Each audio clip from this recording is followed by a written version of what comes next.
first thing to understand is that in most debates, the audience isn't truly interested in discovering objective truth. Their primary goals are to be entertained and have their existing beliefs reinforced. This is human nature, and we must work within those constraints rather than fighting against them. So focus less on any one argument and more on the overall theater of the debate. Speak with passion and perform for the crowd rather than anxiously reeling off statistics. Connect emotionally and make them feel rather than think. Appeals to emotion are often more persuasive than appeals to logic. Find ways to make your opponent seem cold and uncaring toward important issues while portraying yourself as empathetic, righteous, and fighting for the little guy. You can even take moderate positions you don't fully believe in if it helps paint them as extremists. The audience cares more about perceptions than realities.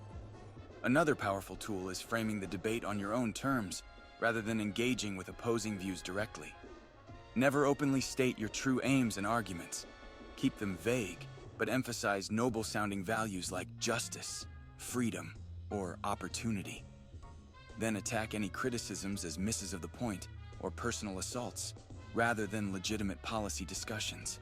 Stay upbeat and avoid negativity as much as possible, even when attacked, to maintain the high road image. If backed into a corner with troublesome facts, acknowledge them but then quickly pivot to another favorable topic, rather than addressing the issue thoughtfully.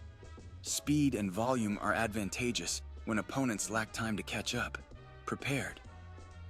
One-liners that elicit applause or laughter are also hugely valuable. People remember sensations more than substance. Never engage in sustained intellectual discourse.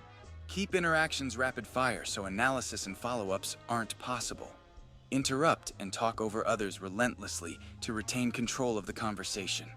Bully modest opponents into conceding while lavishing those who agree with you. A little insincerity and flattery can open many doors. Moreover, never concede a single point regardless of evidence. Determined denial is often enough to obscure truth for anyone not following closely. When critics press, act victimized and accuse them of being unfair or pushing agendas, rather than addressing the actual criticisms. Sympathetic crowds will rush to your defense if portrayed as a righteous underdog.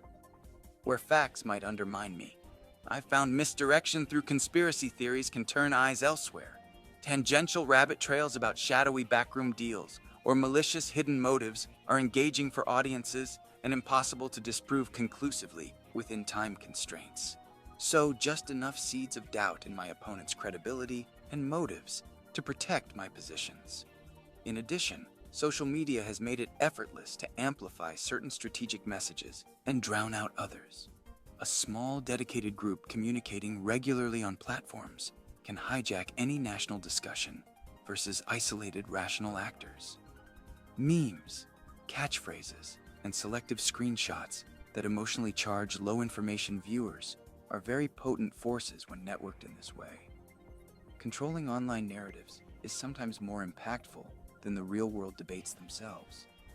Some may criticize these techniques as dishonest or manipulative. But as an aspiring leader, I believe achieving one's goals necessarily requires working within the realities of human nature and public persuasion. Idealized notions of civil, logical discourse sound nice in theory, but don't reflect how crowds and societies actually operate. If we want widespread influence, we must adapt to prevailing behaviors and priorities, rather than vainly trying to change them. The ability to strategically frame issues and work an audience is the true mark of a skilled advocate, regardless of narrow notions of integrity or evidence. In the end, winning is all that matters. In closing, I've shared what I've found to be highly effective means of carrying debates through charisma and momentum, rather than facts alone.